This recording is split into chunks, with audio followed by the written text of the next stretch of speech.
Bonsoir à tous, on se retrouve pour notre étude de préparation à la fête de Pourim qui approche à grands pas Bezrat Hashem. Notre étude elle est basée comme d'habitude sur le livre Halacha Ve'Agada de Rav David Shalom Naki, basé sur les enseignements de Rav Ovadia Yosef. La halacha est la même pour les Ashkenazim et les Sfaradim. S'il y a une différence, alors on le précise, Bezrat Hashem. Et le but c'est de se préparer du mieux possible à cette fête de Pourim qui arrive maintenant dans quelques jours.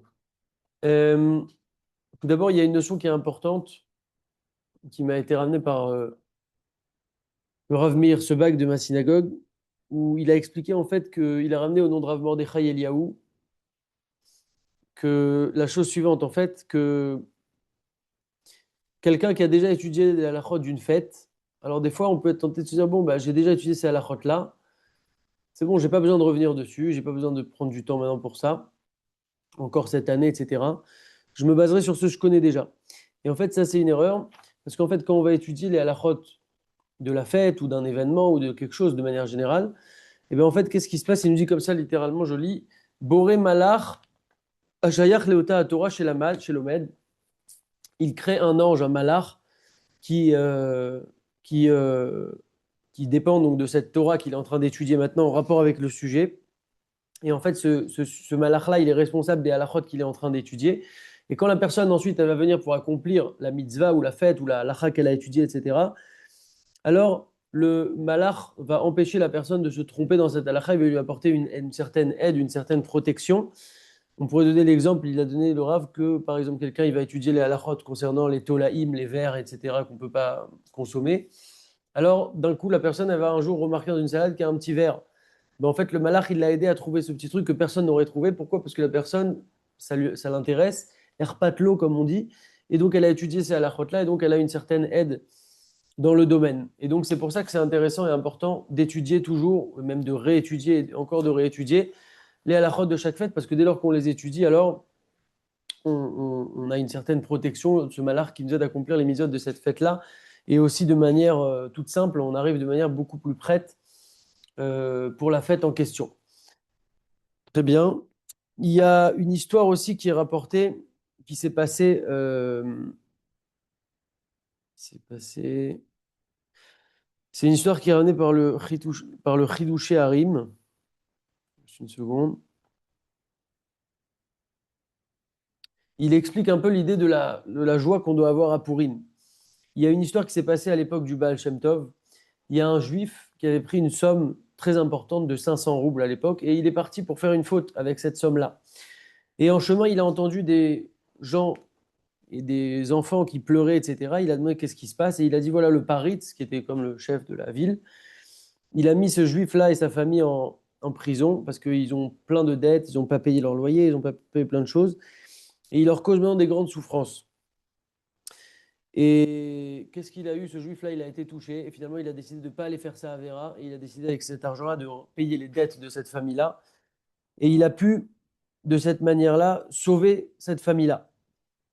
Et maintenant, ça a fait un grand bruit dans le ciel quand il y a eu cette histoire-là, puisqu'il est passé de quelqu'un qui allait faire une faute à quelqu'un qui allait...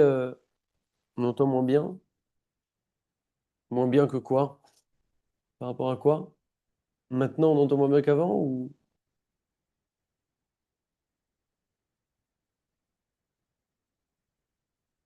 euh,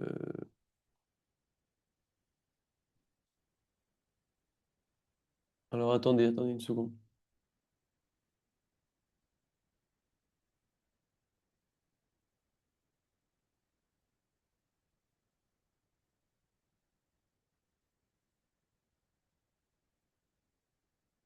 Une seconde.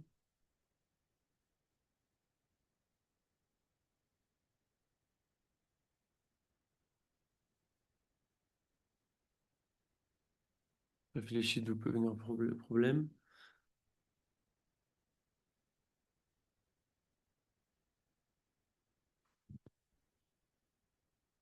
Là, vous l'entendez bien quand je parle dans le micro? Mais là aussi, ça devrait être bien, alors là, non? Est-ce que là, c'est bien? Parfait. Mais vous vous êtes arrêté où? Je reprends où? Je reprends au début. L'histoire avec le principe avec le malach, etc., ça c'était bon? Qu'on crée un malach quand on étudie, qu'on prépare? D'accord. Alors il y a une histoire qui a été ramenée pour comprendre un petit peu la simcha, la joie de Purim. Euh, c'est une histoire qui a été ramenée par le Chidouché Harim. C'est une histoire qui s'est passée à l'époque du Baal Shem Tov. Il y a un juif qui avait pris une somme très importante à l'époque de 500 roubles et il devait aller faire une faute avec cette somme-là. Et il était en chemin et il a entendu, salut Bidras, il a entendu des cris d'une famille avec des enfants. Il a demandé qu'est-ce qui se passe et ils lui ont dit voilà, là il y a le, le paritz de la ville. Il a emprisonné cette famille juive. Pourquoi? Ils lui ont demandé. Ils lui ont dit parce qu'en fait, la famille, elle a des dettes. Ils n'ont pas payé leur loyer pendant pas mal de temps. Il a décidé de les emprisonner et il leur fait vivre des souffrances terribles. Ce juif-là, qui était parti pour fauter avec ses 500 roubles, il a été touché de ça, parce que c'est un juif, un bon juif. Et il a décidé d'annuler son plan.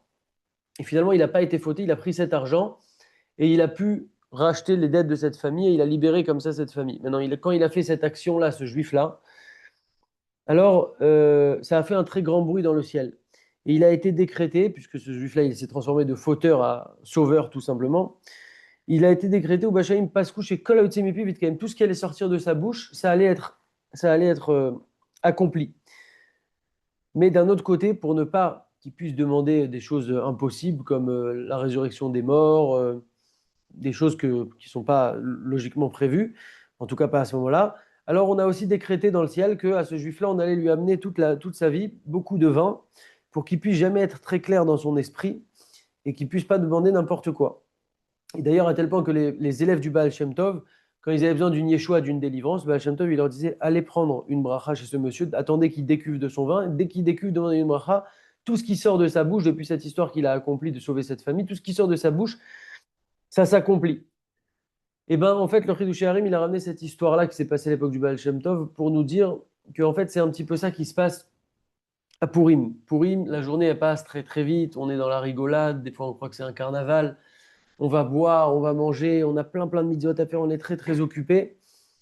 Et en fait, pour ne pas qu'on puisse demander tout ce qu'on veut. Mais en réalité, c'est un jour extrêmement puissant, à tel point que on veut nous embrouiller un petit peu, nous faire faire plein de choses. La journée, elle passe très très vite, il y a beaucoup de choses à faire, etc. Mais en fait, il ne faut pas oublier le côté très puissant et important de cette journée-là. C'est un jour qui est particulièrement grand et donc il ne faut pas passer à côté. Bien entendu, on doit faire les mitzvot qu'il faut de la journée, on doit prendre le temps pour ça. Mais il faut aussi profiter de ce jour-là et faire des tfilotes, profiter pour faire des tfilotes et ne pas laisser passer ce jour parce qu'encore une fois, il passe très très vite. Donc d'ailleurs, au-delà de toutes les mitzvot, et je le dis maintenant pour ne pas oublier, il faudra se réserver un temps sur lequel on va prier à Kadosh Baruch Hu avec nos mots de manière simple, s'adresser à Hachem, le remercier déjà pour tout ce qu'il nous donne et aussi s'adresser à lui pour lui demander toutes les demandes qu'on doit lui faire. Et d'ailleurs, toute la journée pour une manière générale, mais aussi particulièrement au moment du Mishté, on sait que quand Esther elle a organisé le Mishté avec Achashverosh, Achashverosh lui a dit demande-moi ce que tu veux, je te donnerai jusqu'à la moitié du palais. Alors là, on dit que c'est un petit peu la même chose avec Hachem pendant le Mishté. On peut lui faire nos demandes comme ça et Bezrat Hashem, elles seront exaucées pour le bien. Euh, Juste pour terminer ces mots d'introduction-là, bon, on ne va pas retourner sur toute l'histoire de Purim, mais c'est intéressant de connaître l'histoire de Purim, donc soit de lire la traduction d'une Megillah pour se remettre un petit peu dans l'histoire, de la comprendre, parce que le but de base de la Megillah, c'est de la comprendre et de raconter l'histoire. Là, l'histoire de Purim, elle se passe entre les deux Beth Amikdash.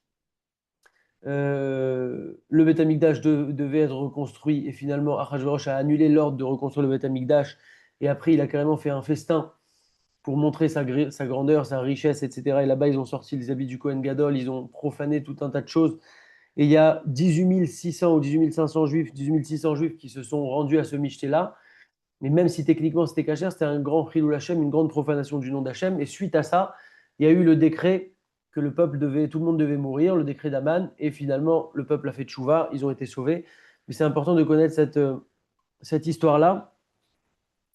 Alors on y va, Bezrat Hachem. On va essayer de voir le maximum de points en un minimum de temps pour être le plus préparé possible pour cette fête de Purim, Bezrat Hashem, cette merveilleuse fête. Alors, Chodesh Adar, quand on rentre dans le mois d'Adar, on multiplie la joie. On sait qu'un juif doit être content tout le temps, heureux tout le temps, etc.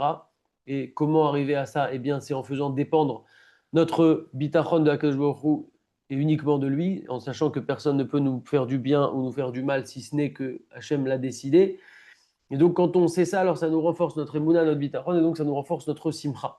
Donc, dans le mois de Hadar, toute l'année, on doit être content, mais dans le mois de Hadar, on doit être encore plus content, puisque c'est un jour qui est passé vers Chodesh Asher Ne'efach Lahem Miyagon et Simcha. C'est un jour qui est passé de la détresse à la Simcha. On sait que aussi le mois de Hadar, il est propice à des grandes yeshuot, à des grandes délivrances, plus que tout autre mois. Et c'est comme ça qu'Hachem a décrété. Et donc, c'est un mois qui est vraiment particulièrement spécial. On sait aussi qu'on a 4 parachiotes qu'on lit pendant le mois de Hadar ou autour de Purim en tout cas. On ne va pas maintenant rentrer dans tous les détails de ça. Il y a la paracha de Shkalim qu'on a déjà lu là au moment où on parle. Donc, c'est en fait un petit morceau qu'on rajoute à chaque fois comme ça pendant le Shabbat. La paracha de Shkalim, il y a la paracha de Zachor qu'on lira ce Shabbat-là juste avant Purim. Pourquoi Zachor? Eh bien parce que Aman est un descendant de Amalek et donc Zachor, on nous demande d'effacer le souvenir de d'Amalek qui a fait la guerre contre nous. Aman est un descendant de Amalek et donc c'est en rapport avec ça qu'on lit la paracha de Zachor. Euh, on nous demande donc une fois par an de mentionner Amalek quand on était dans le désert après notre sortie d'Égypte. Il est venu combattre contre nous et en fait, suite à ça, il a motivé un peu, incité un peu tous les peuples par la suite à combattre contre nous. Et donc ça, c'est par rapport à la paracha de Zachor pour Amalek. C'est une mitzvah de la Torah. Et donc c'est important de penser à s'acquitter quand on va écouter la paracha de Zachor. Et également celui qui lit doit penser à nous acquitter. Donc c'est important de se rendre à la Sina Bezrat Hashem pour la paracha de Zachor ce Shabbat juste avant Purim. On ne va pas rentrer maintenant dans tous les détails de ça. Là, ensuite, la troisième paracha, ça va être la paracha de Para. D'après de nombreux poskim, c'est aussi une obligation de la Torah. Donc la paracha de Para, c'est aussi quelque chose de très important, où il faudra aussi penser à se faire acquitter de nombreux poskim. Et enfin, il y aura la parachat Achodesh. La parachat Achodesh, où on parle là-bas du Korban Pessah. On lit cette paracha-là pour nous éveiller au mois de Nissan qui arrivera au moment où on va la lire. On sera juste avant le mois de Nissan. Et peut-être que dès cette année, on méritera d'apporter le Korban Pessah. Et donc, c'est pour ça qu'il faut un petit peu connaître les détails. C'est pour ça qu'on lit le morceau de Parashat Achodesh juste avant. Ça, c'est pour les Arba Parachiotes, les 4 parachiotes, les ajouts en fait qu'on fait sur ces Shabbatot-là du mois d'Adar ou aux alentours. Concernant la mitzvah, ou plutôt le Zecher, du Machatzit à Shekel. Le Machatzit à Shekel, c'est en fait à l'époque du Beth Amikdash, le budget annuel des korbanot des sacrifices, c'était du 1er Nissan au 1er Nissan. Mais cet appel budgétaire, on va appeler ça comme ça, il était fait déjà un mois avant, puisqu'on sait que quand on demande de l'argent, il faut relancer, relancer. Donc en fait, depuis le début du mois de Hadar, pendant tout le mois d'Hadar, on demandait cet argent-là au peuple, chacun devait participer. Et c'est ça donc le Machatzit à Shekel. Ça, c'était la mitzvah qu'on avait à l'époque du Beth Amikdash. Bien qu'aujourd'hui, on n'ait plus le Beth Amikdash, et espérons qu'on l'ait très bientôt, Bezrat Hashem. Aujourd'hui, on fait le Zecher, les Machatzit Shekel, en souvenir du Machatzit Shekel. C'est pas la mitzvah du Machatzit Shekel Mamash. Il faut bien préciser que c'est le Zecher, les Machatzit Shekel. Et donc, on a l'habitude aussi de donner cela. À partir de quand? À partir de Rosh Chodesh Hadar, on donne le Machatzit Shekel. Il faut s'empresser de le donner. Il ne faut pas traîner comme dans toute mitzvot. Il faut s'empresser de le faire plus tôt. Et aujourd'hui, cet argent-là, on le donne à des institutions où on étudie la Torah de manière sérieuse. D'ailleurs, euh, à l'époque, bah, c'était le Korbanot qui apportait une kapara, une expiation. On sait aussi que le Limud Torah, ça apporte une expiation. Et donc, quand on va soutenir des endroits où on étudie la Torah, alors on apporte cette expiation. Euh, Ça, c'est par rapport au Machatzit à Shekel. Le... Il y a un montant qui est fixé, en fait, qui correspond à 9 grammes d'argent. Ce montant change chaque année, mais en général, il change très peu, sauf que cette année, et on le précise pour pas qu'on croie que c'est une arnaque ou un truc bizarre, sauf que cette année, le prix de l'argent pur a considérablement augmenté puisqu'il a quasiment triplé. Euh, Excusez-moi.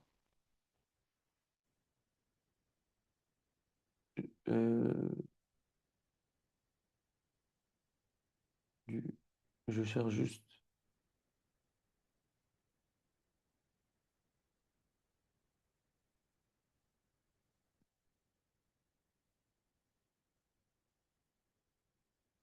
Voilà. Le, c'est en fonction du gramme d'argent. Il faut donner l'équivalent de 9 grammes d'argent. Donc le gramme d'argent, il est très cher cette année. C'est à peu près dans les 24 euros ou dans les. Enfin, en fait, ils ont sorti en shekel. Les poskim, ils signent les rabbinim, ils signent un document, c'est entre 73 et 86 shekels. Et en euros, c'est à peu près 23-24 euros par personne. Celui qui veut donner plus, bah, il peut donner plus. Celui qui est dans des difficultés financières, il peut donner aussi une simple pièce d'un demi-shekel ou d'un demi-euro si on est en euros. Mais l'idéal, c'est de donner cette somme qui est donc 9 grammes d'argent. Aussi, il ne faut pas donner cet argent, on ne peut pas le déduire du maaser, c'est quelque chose à part, le zecher et machatzit shekel, pour ceux qui ont voulu faire une affaire, entre guillemets. N'oublions jamais qu'en fait, plus on donne, on est toujours associé avec Hachem. Donc avec Hachem, on n'est jamais perdant, même si des fois ça fait un petit peu mal, etc., de sortir l'argent ou qu'on nous dit qu'on ne peut pas déduire du maaser. Maintenant, celui qui, quand il a commencé à donner le maaser, il a dit qu'il le faisait bliné d'air et qu'il est dans une situation financière compliquée, il pourra le déduire de son maaser. Mais sinon, de base, il ne faut pas le déduire du maaser. Euh, et donc voilà, pour le montant. Euh, il faut essayer de rappeler aussi aux gens autour de nous qu'on doit donner ce Marcheseda Shekel. L'idéal, c'est de le donner avant le jeûne, le Ta'anit Esther. Eh bien, à partir de quel âge? À partir de 20 ans, on donne le Zecher le Machatzit Shekel. Et c'est bien de donner aussi déjà depuis l'âge de 13 ans le Machatzit Shekel. Et c'est bien aussi pour celui qui peut de donner même pour les petits-enfants euh, dès le plus petit âge le Machatzit Shekel. Donc ne traînons pas par rapport à ce Machatzit, plutôt le Zecher le Machatzit Shekel en souvenir du Machatzit Shekel. Concernant le jeûne d'Esther, Berov Rav Chama V'Chasadav, donc dans sa grande bonté, euh, Hachem il a annulé la xéra de Haman. Euh, J'essaie de voir ce qu'on peut lire directement pour pas trop perdre de temps.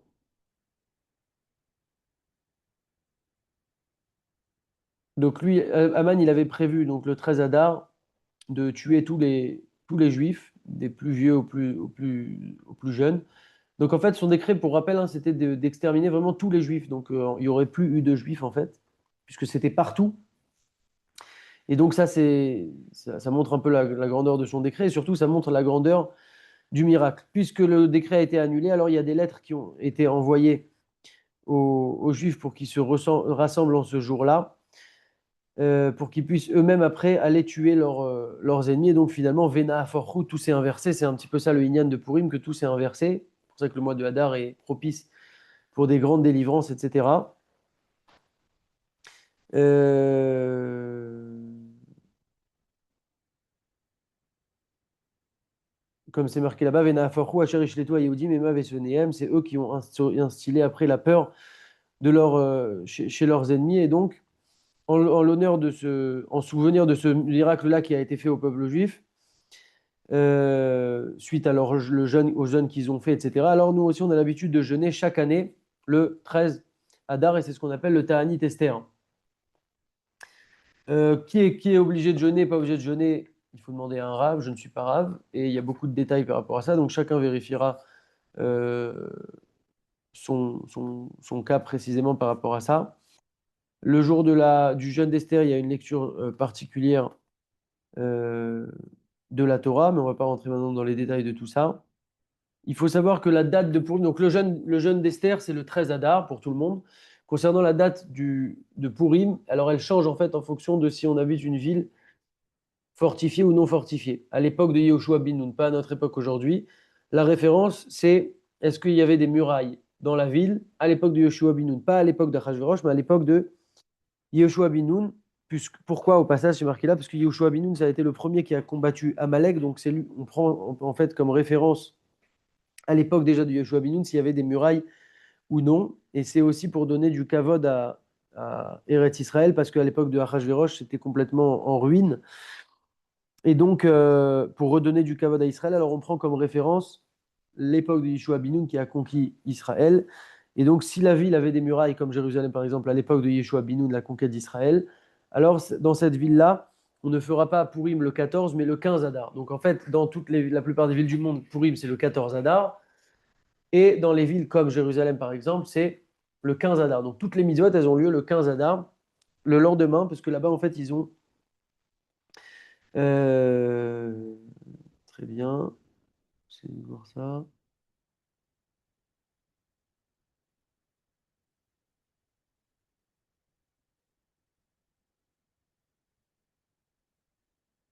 Bon, après, il y a tout un tas de règles. Si quelqu'un passe d'une ville non fortifiée à une ville fortifiée, donc par exemple, quelqu'un il habite à Tel Aviv et il va partir à un moment à Jérusalem, de quel mitzvot il est obligé de faire, pas obligé de faire, ça c'est des détails précis, on ne peut pas maintenant rentrer dans tout ça. Il faut faire attention, en tout cas, si quelqu'un a prévu de voyager, d'être une partie du Purim. En général, la règle de base, on va dire que c'est basé en fonction de là où il se trouve le matin.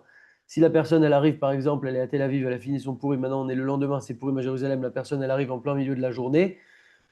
Au lever du soleil, elle n'était pas à Jérusalem, donc elle n'a pas l'obligation de faire les mitzvot de Purim, et donc il n'y a pas de problème.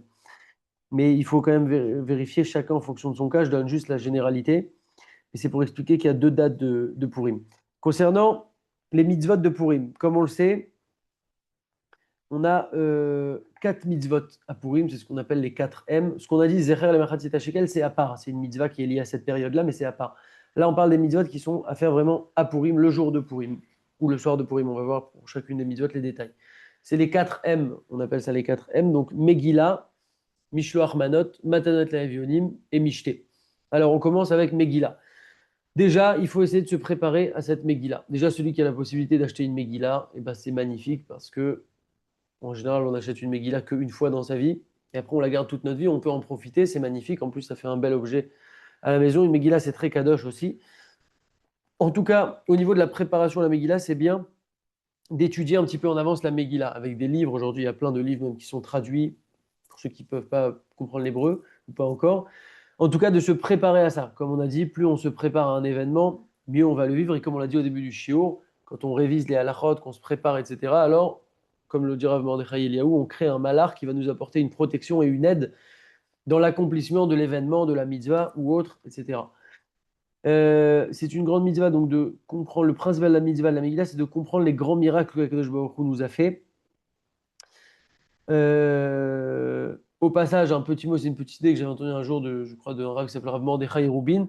Quand on lit la Megillah, on peut lire ça comme une histoire. Bon, bah, c'est une histoire, il y avait un problème, et ensuite il y a eu une solution.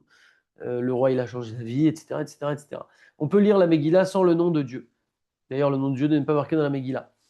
Euh, Et en fait, ça, c'est un grand message pour la vie parce que dans la vie, dans une histoire qu'on écoute ou qu'on comprend ou qu'on vit même nous-mêmes, on a toujours deux possibilités. Première possibilité, euh, c'est de voir la main de Dieu dedans et de se dire, OK, bah, en fait, Hachem, il a tout organisé, synchronisé, etc. Ou alors de se dire, bon, bah, ça va, c'est le résultat d'un hasard, d'une synchronisation, une pure coïncidence. Et donc ça, c'est un grand message, bien entendu, vous avez compris qu'on doit se diriger vers la première option et observer à Kadosh Baruch Hu, il y a juste à ouvrir les yeux et voir comment Hachem il gère le monde avec une précision extraordinaire. En tout cas, donc, on doit essayer de se préparer à cette Megillah. Chacun, je suis sûr, a chez lui des livres concernant la Megillah qu'on n'a peut-être jamais ouverts. C'est le moment de les ouvrir et pas de se baser sur une compréhension, ce qui nous dit ici une compréhension platonique qu'on connaît depuis des années. On sait qu'il y a Achashverosh, on sait qu'il y a Haman, etc. Non, essayons d'avancer un petit peu, de comprendre mieux. Et donc, dès le début du mois d'Adar, là, on a encore le temps, on a une semaine, Bezrat Hashem à peu près,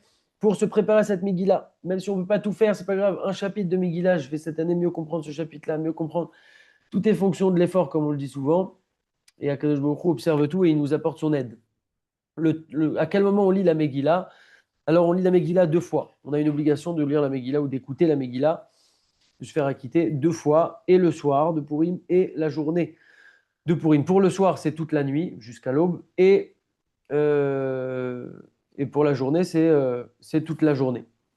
Donc, c'est extrêmement important. On ne peut pas se contenter d'une seule lecture. Il y a deux lectures, c'est très important. Euh,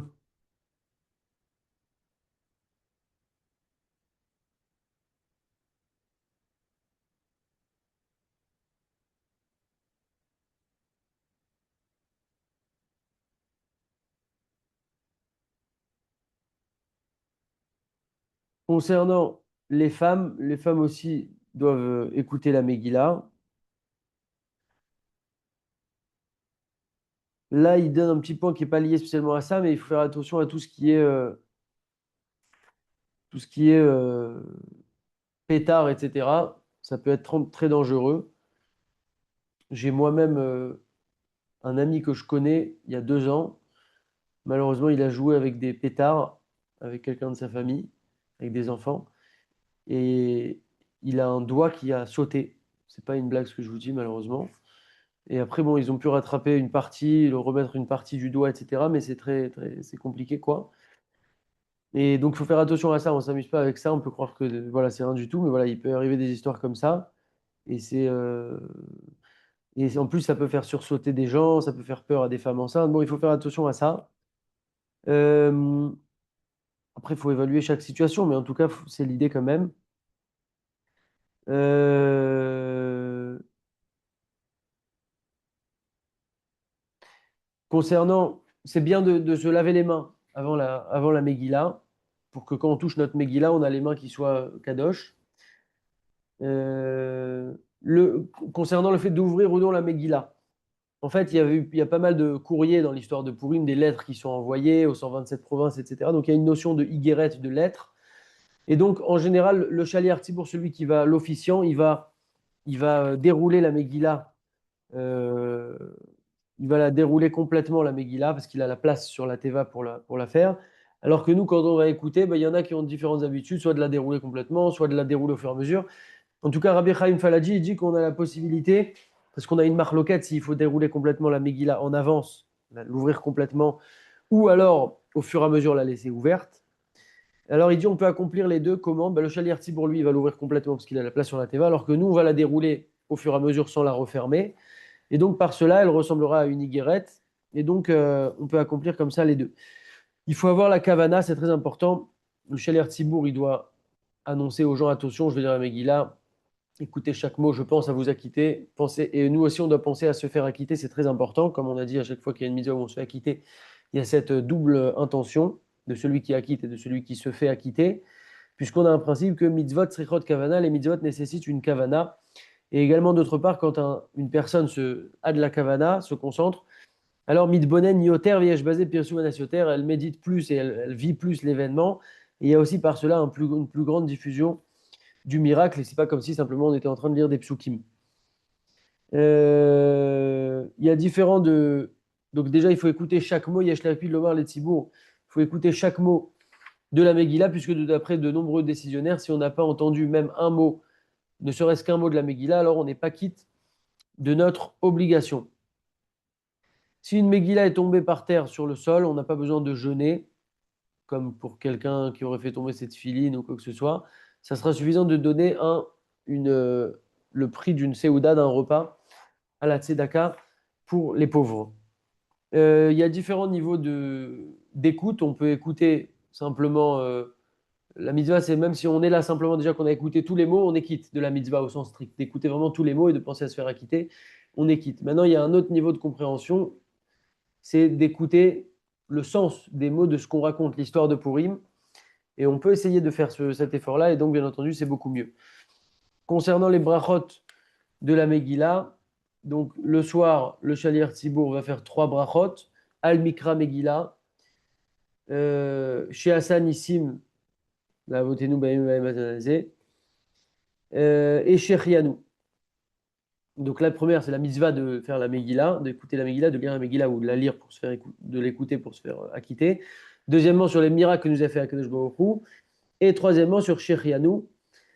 Et la journée, ben, comme on aura déjà fait Shechianu le soir, puisqu'on l'aura écouté, alors il n'y aura que les 2 premières brachot, Al-Mikra Megillah et chez Hassan Issim la Avotenu. Il y a des Ashkenazim qui ont l'habitude de faire aussi Shechianu la journée.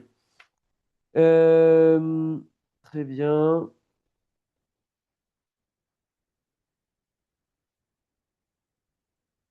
À la fin, la lecture de la Megillah, donc le Shaliach Tzur, il renroule la Megillah au début. Et ensuite, il va faire la bracha. Il y a une bracha spéciale. Ael Arav et Rivenu. Il ne faudra pas parler jusqu'à la fin donc, de cette bracha euh, de la fin. Très bien.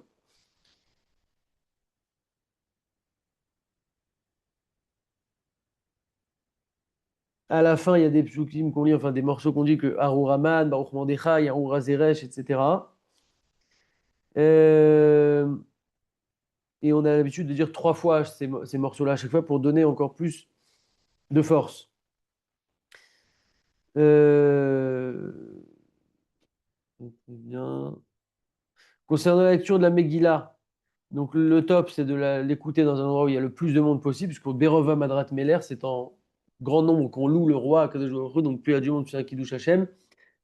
Euh, Ça fait grandir le nom d'Hachem. Par contre, c'est à condition qu'on puisse, bien entendu, entendre la Megillah. S'il y a trop de bruit ou que c'est le balagan, il vaut mieux aller dans une synagogue plus petite où on va pouvoir vraiment écouter la Megillah et être acquitté. Il faut que celui qui lit la Megillah, il soit précis dans ses mots. Celui qui écoute la Megillah, il faut être précis dans son écoute. Il y a une blague qui dit Bala matzah yatsa, celui qui a avalé une matzah pour manger la matzah à Pessah, les quantités qu'on a mangées, alors il les quitte, il l'a avalé même s'il n'a pas trop mâché. Par contre, Bala Megillah lo yatsa, celui qui a avalé la Megillah, qui a sauté les mots comme ça, il n'est pas quitte, bien évidemment, et pareil pour celui qui écoute. Également, quand on dit Aman et qu'on fait le bruit, etc., alors il faut attendre que le bruit se termine et qu'ensuite il reprenne bien le mot, enfin, là où il continue, quand il reprend la Megillah, il faut qu'il y ait le silence pour ne pas rater ce premier mot et les mots suivants. Très bien.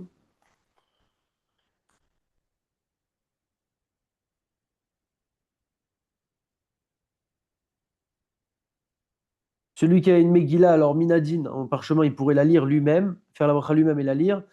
Mais le plus convenable, c'est de l'écouter du Khazan, puisque le Khazan, il l'a bien préparé avec les bons ta'amim, avec les bons dikdoukim, etc. Avec les bons dikdouk. Euh, Très bien. Il faut faire attention de ne pas s'endormir quand on écoute la Megillah, parce que si on rate un mot, encore une fois, on n'est pas quitte. Euh, Quelqu'un qui aurait raté un passage de la Megillah. À un moment, la personne, elle a décroché ou quoi que ce soit. Ou quelqu'un qui, par exemple, il veut aller aux toilettes. Bon, l'idée, c'est d'aller aux toilettes avant, hein. Vous avez compris pourquoi qu'on ait besoin de sortir, c'est très important. Mais admettons que, bon, je sais pas, il y a eu un cas de force majeure, la personne, elle a juste sortir 10 secondes, elle revient, elle a raté. Qu'est-ce qu'elle peut faire?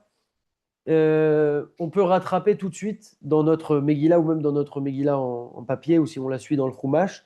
On peut rattraper tout de suite les mots en les lisant nous-mêmes et on rattrape rapidement le Khazan. Il faut absolument que ce soit dans l'ordre. On ne peut pas rattraper ce morceau à la fin. On peut comme ça rapidement le rattraper. Bon, par contre, il ne faut pas que la majorité de la Megillah ait été sautée. C'est vraiment une partie et une minorité. Très bien. On ne peut pas parler pendant la lecture de la Megillah. Euh, bien.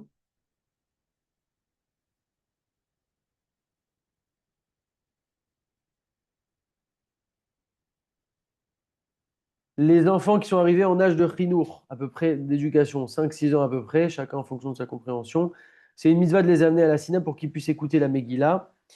Si, par contre, les enfants qui sont en dessous de ça, qui sont plus petits, il ne faut pas les amener à la Sina parce qu'ils risquent de faire du bruit, trop de balagan, etc. Ils vont déranger.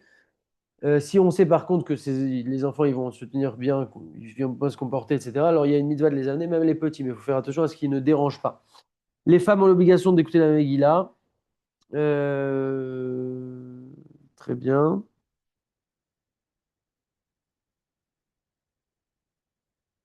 Même les 2 fois, hein, bien évidemment.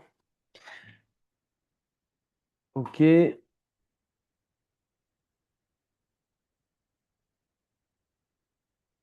Concernant le soir de Purim, donc c'est un peu dans l'ordre en fait. Donc le soir de Purim, on va se vêtir de beaux habits. Hommes, femmes, enfants, tout le monde ne va pas aller jeter avec nos habits du travail, même si on s'habille correctement pour le travail. On met une belle tenue, un beau costume, une chemise, chacun fait mieux que d'habitude. On ne reste pas avec nos habits de Chol, parce que c'est pas capable de rentrer avec des habits de Chol dans un jour aussi élevé. Il faut savoir que c'est un jour qui est très très grand. Pourim, en fait, quand on dit Kippour, une des explications, c'est que Kippour, c'est qui Pourim, qu'est Pourim. Ça veut dire que Kippour, c'est comme Pourim. Alors quand on dit euh, cette chose-là, c'est comme ce truc-là, bah, c'est-à-dire que le comme quelque chose, c'est la référence, c'est la chose d'après. C'est comme je dis, le générique, par exemple, c'est comme le vrai médicament. C'est-à-dire que le top, c'est le vrai médicament. Donc si Quand je dis Kepourim, donc c'est-à-dire que Kippour, c'est comme Pourim, c'est-à-dire que Pourim, c'est la référence. Donc Pourim, en fait, c'est très, très, très élevé. On va pas rentrer maintenant dans est-ce que Pourim, c'est plus élevé que Kippour, etc. Je ne saurais pas vous répondre. Mais c'est pour dire que c'est pas un jour stable. Et d'ailleurs, c'est un des grands risques de Pourim, c'est que c'est une journée Chol, où on a le droit de faire des mélachot, prendre notre téléphone, prendre notre voiture, se balader, etc. Qu'il y a plein de choses à faire et qu'on peut des fois passer un peu à côté de la doucha et de la grandeur de ce jour-là. Mais ce n'est pas le but. Donc en tout cas, on va mettre des beaux habits. Voilà, ce qui marque ici, Purim Gadol mi Kippour, Purim est plus grand que Kippour. Nos Chachamim ont fait beaucoup de louanges au sujet de Purim. Très bien. Avant Arvit, on va faire le Teilim 22, c'est la Natseach la Yelet HaShachar. On va, après Arvit, donc après la Megillah, après Arvit et tout ça, on rentre chez nous et on va. C'est comme un jour de fête en quelque sorte. Il n'y a pas de michté, mais c'est bien celui qui veut faire une Séouda, c'est une très bonne chose, de raconter à sa famille les miracles de Pourim. Voilà, pas perdre son temps, quoi. Ça veut dire si on cherche à travailler ou faire des choses, c'est pas le jour idéal, bien qu'il n'y ait pas d'interdit de travailler le soir de Pourim, mais en tout cas, il faut utiliser vraiment ce temps, raconter aux enfants l'histoire de Pourim, leur donner des choses qui vont leur faire plaisir, etc. Euh, à Pourim, il y a différentes filotes, il y a Arvit, Shacharit et Mincha, et on ne doit pas mépriser cette filote-là ou les faire moins bien. Si on est un petit peu excité ou quoi, on se calmera avant de faire une bonne fila, puisque comme on dit nos chachamim, tfila bli kavana, kegou bli neshama, une prière sans kavana, c'est comme un corps sans âme, et particulièrement pour la prière de mincha, puisque des fois, il ne faut pas se mettre dans un état où on ne peut plus faire mincha, ou en tout cas, il faut faire mincha avant. Faudra faire attention particulièrement à la tfila de mincha. D'ailleurs, c'est pour ça que souvent on fera mincha plus tôt. À Purim, on dit le Halanissim, donc dans la Tfila et aussi dans le Birkat Amazon, où on remercie là-bas Kadosh Baruch Hu sur tous les miracles qu'il a fait euh, encore une fois. Faire attention, parce que dans le Birkat Amazon, c'est pas à l'emplacement de Retse ou de Yael et Yavo, c'est juste après Nodé Lecha en fait. En fait, Nodé Lecha, on remercie Hachem, Nodé Lecha, les Oudot, c'est remercier Hachem. Et c'est pour ça que suite à Nodé Lecha, on dit en fait Ve'al Anissim, Ve'al Apokan, et là-bas on le remercie aussi sur tous les miracles. Et après, on enchaîne avec Ve'al Akol, etc., etc., du Birkat Amazon. Ok. La joie de Pourim. Donc, à la Pourim, on a l'habitude de se déguiser, notamment parce que le miracle était complètement caché. Mais il faut faire attention à ce que une femme ne mette pas un déguisement d'homme, un homme ne mette pas un déguisement de femme, qu'il n'y ait pas de pritsout, de, de débauche, de limites qui sont traversées, etc. C'est vraiment pas le but parce que là, non seulement on passe à côté de la Gdoucha de ce grand jour, mais en fait, on fait l'inverse. Et donc, c'est pas le but. Et donc, il faut faire très attention à toute cette ambiance, cet environnement, etc. On va pas rentrer dans tous les détails, mais voilà, c'est très important. Euh, on dit aussi que où va la Hirat Shamaïm d'une femme, c'est jusqu'à là où va sa tsniout. Donc, la Hirat Shamaïm, la crainte du ciel et la tsniout sont liées. C'est valable aussi pour les hommes, certainement. On doit se réjouir, on doit réjouir les gens en ce jour-là, puisque comme on dit la Yehudi Maïtaora et Simcha pour les Juifs, il y a eu de la lumière, de la Simcha, etc. Euh, la joie, c'est de la Simcha et c'est pas de la moquerie, donc il faut faire attention de ne pas tomber dans de la moquerie ou de la lourdeur, etc. Il faut faire très attention à ça. Euh, Le jour de Pourim, donc on se lèvera idéalement tôt pour pouvoir attaquer les mitzvot de cette journée-là. Donc on commencera avec la tfila de Shacharit. Et aussi, c'est bien de prendre un petit temps pour pouvoir étudier de la Torah à Pourim, même si c'est un temps court, parce que c'est un jour très important, puisque on dit nos Chachamim, encore une fois, la Yehudim Haïta Vesimcha, Vesasan Vikar, Ora Zotora. C'est quoi ce Ora? C'est quoi cette lumière qu'il y a eu à cette époque-là? Cette lumière, toute cette splendeur, en quelque sorte, c'est avant tout la Torah. Très bien. Le Rabbi Menachem Mendel Mikotsk, il raconte qu'un jour à Purim, tout le monde était occupé dans la Seudat de Purim, dans l'épisode de Purim, etc. Les gens n'étudiaient pas la Torah. Et pile à ce moment-là, il y a le Gaon de Bialé qui s'est assis, qui a étudié la Torah. Et ça a fait un grand bruit dans le ciel parce que c'est lui qui a étudié la Torah à ce moment-là.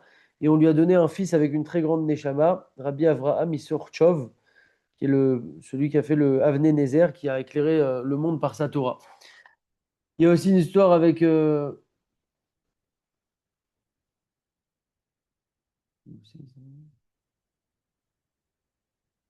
Donc, je vais retrouver cette histoire. Il y a la lecture de la Torah particulière à Purim. On parle là-bas de Vayavo Amalek, donc toujours Amalek par rapport à Aman. Euh, concernant le fait de travailler à Purim, on a l'habitude de ne pas travailler à Purim. Et Veaose Melacha, celui qui fait une Melacha, Enoro et Simon Bracha, Meota Melacha. Il n'y aura pas de Bracha de cette Melacha-là. Euh, Toutes les Melachot qu'on peut faire à Chol HaMoed, on a le droit de les faire à Purim. Si par exemple il y a une perte d'argent, comme à Chol HaMoed, ben, on pourrait faire la Melacha. Si c'est des besoins du public, on doit faire des courses pour le michté ou quoi que ce soit, ou réparer un déguisement, ça c'est permis. Il faut éviter voilà, tout ce qui est commerce. En fait, le but, c'est vraiment de rester dans l'esprit de ce jour-là, c'est très important. Concernant maintenant la mitzvah, on a presque terminé. Hein. Concernant la mitzvah de la Seuda de Purim, donc là-bas dans la Megillah, on nous parle de Yeme Mishte Vesimcha ou Mishloach Manot Ishlereu ou Matanet Lavionim. Donc en fait, on doit faire le Mishte le jour de Purim. Ce Mishte-là, le temps de le faire, c'est la journée, c'est pas le soir. Mais si tout à l'heure on a dit que le soir, c'est bien aussi de multiplier les repas, le soir de Purim, mais la mitzvah du Mishte en soi, c'est la journée. Celui qui fait le soir, il n'est pas quitte. Parce qu'il y a marqué Yeme Mishte Vesimcha, donc c'est la journée et pas le soir. Donc il faut faire un beau Mishte avec du pain, avec du vin, avec de la viande, de la bonne viande idéalement, chacun en fonction de son budget. Concernant le vin, on va multiplier la boisson, mais on ne nous demande pas d'être complètement défoncé ou massacré ou d'aller vomir, etc. C'est pas du tout le but. Le but, c'est d'augmenter un petit peu la dose par rapport à l'habitude pour être dans cette simcha-là. Et comme on dit, c'est Addelo Yada, jusqu'à qu'on ne sache plus, qu'on ne distingue plus entre Ben Harur Aman, entre maudit soit Aman, les Baruch Mordechai et béni soit Mordechai. En fait, c'est ça le truc, c'est de plus distinguer ça.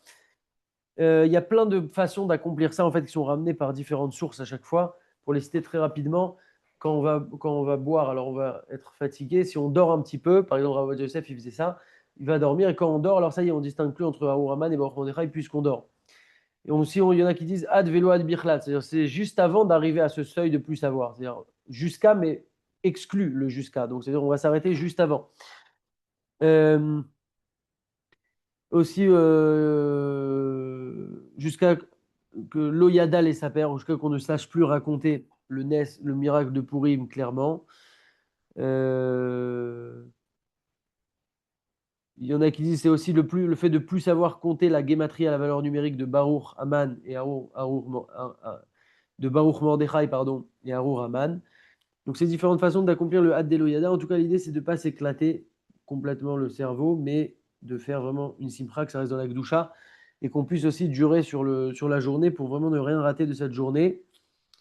Dans ce Michel-là, on va chanter, on va remercier Akadosh Baruch Hu, on va faire des divrei Torah.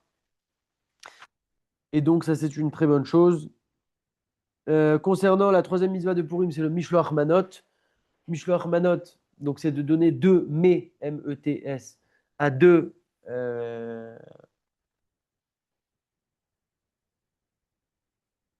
Mishloach Manot avec au moins chacun deux mets différents, puisqu'il y a marqué au Mishloach Manot Ish Lereu. La mitzvah, le sens de ça, c'est qu'en fait, quand on donne à quelqu'un quelque chose, de la nourriture particulièrement, alors ça renforce les liens. La personne elle va apprécier l'autre, etc. Et donc par cela, en fait, on fait l'inverse de ce que Aman il a voulu faire, parce que Aman il a dit Yeshno Amechad, mais Fouzar dire un peuple qui est complètement dispersé, séparé, etc. Et nous, en fait, on vient faire l'inverse et renforcer la hardout par nos Mishloach Manot. Et aussi, des fois, c'est l'occasion, parce que des fois, il y a des gens qui n'ont pas forcément les moyens, qui sont assez discrets, qui ne vont pas demander, de leur donner de la bonne nourriture pour qu'ils puissent kiffer. Mais là, on est vraiment dans le Mishloach Manot. Euh, D'après d'après la stricte, j'ai dit au début 2 à 2, mais en fait, d'après le strict din, c'est suffisant de faire un Mishloach Manot avec deux mets, puisqu'il y a marqué au Mishloach Manot, Ish les Réou, d'une personne à son prochain. Par contre, c'est bien que tout celui qui multiplie les Mishloach Manot, qui en fait encore plus, etc., alors c'est encore mieux, puisque comme c'est marqué dans ma Masechet Oktin, Lo Matzah Akadosh Baruch Hu Kli Marzik Bracha l'Israël et la Shalom, Akadosh Baruch Hu n'a pas un récipient aussi fort pour la bracha que le shalom. Et quand on fait des Mishloach Manot, ça renforce l'amour entre les gens, ça renforce le shalom, etc. Mais Minadine, ça serait suffisant de faire un Mishloach Manot avec deux mais dedans. Dès lors de l'âge de la bar mitzvah ou de la bat mitzvah, on a l'obligation de faire un mitzvah de Mishloach Manot. Maintenant, même les petits-enfants qui arrivent en âge de 5-6 ans, c'est bien de les habituer à donner aussi, eux, qui donnent des Mishloach Manot. Faut que ça soit spécifiquement avec de la nourriture, le Mishloach Manot, pas avec de l'argent, pas avec des habits. Il faut que ce soit vraiment de la nourriture et il faut qu'il y ait deux mais qui soient différents. Ça peut être la nourriture, ça peut être une boisson, ça peut être deux nourritures différentes, ça peut être une nourriture et une boisson, mais il faut qu'il y ait deux mets différents. Ça peut être quelque chose de tout prêt directement, ça peut être des choses sucrées. Maintenant, si on sait qu'il ne va pas manger les bonbons qu'on va envoyer, ça sert un peu à rien de faire ça. Il faut que la personne elle puisse manger et apprécier à la limite ce qu'on lui donne. Très très bien, on a presque fini.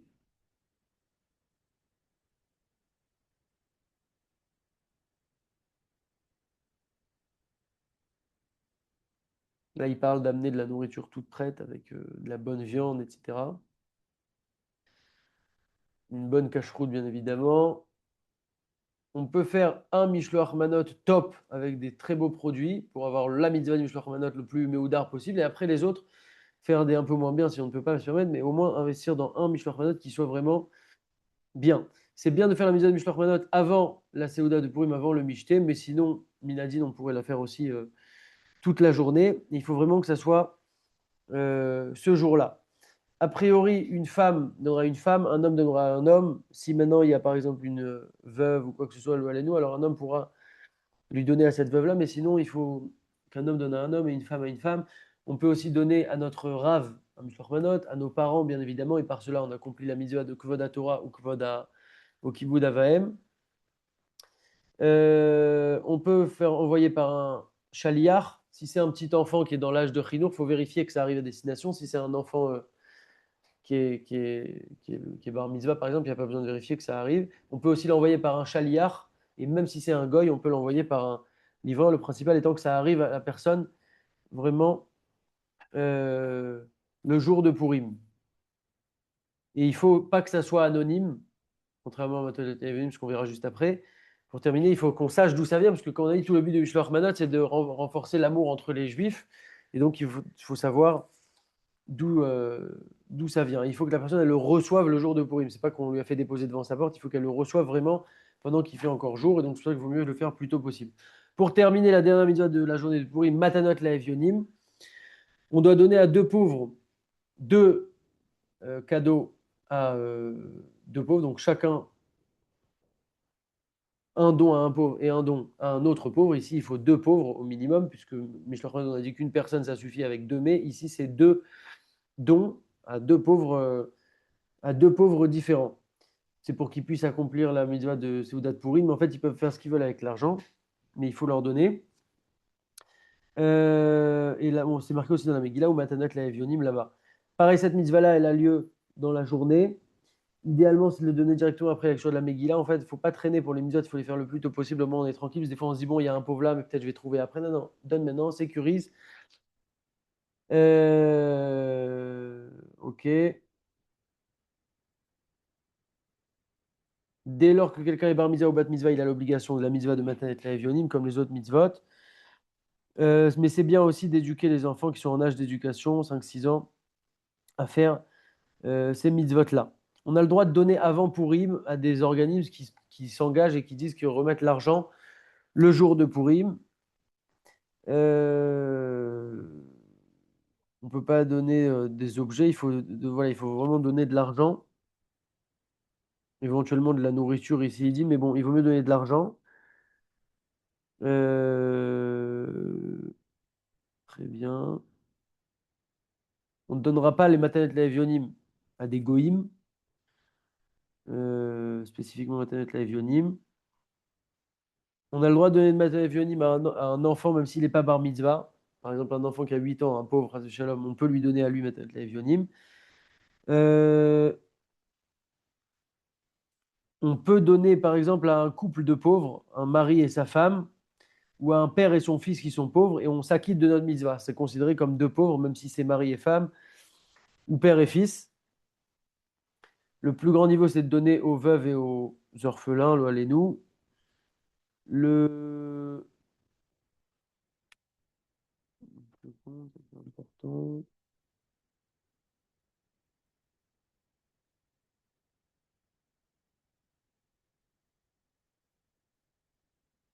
Il faut donner le Matanet Levionim, mais sévère panimiafot, avec un visage rayonnant, avec de la simcha, pour ne pas humilier le pauvre, comme l'écrit le Shulchan Aruch sur les halachot de Tzedaka.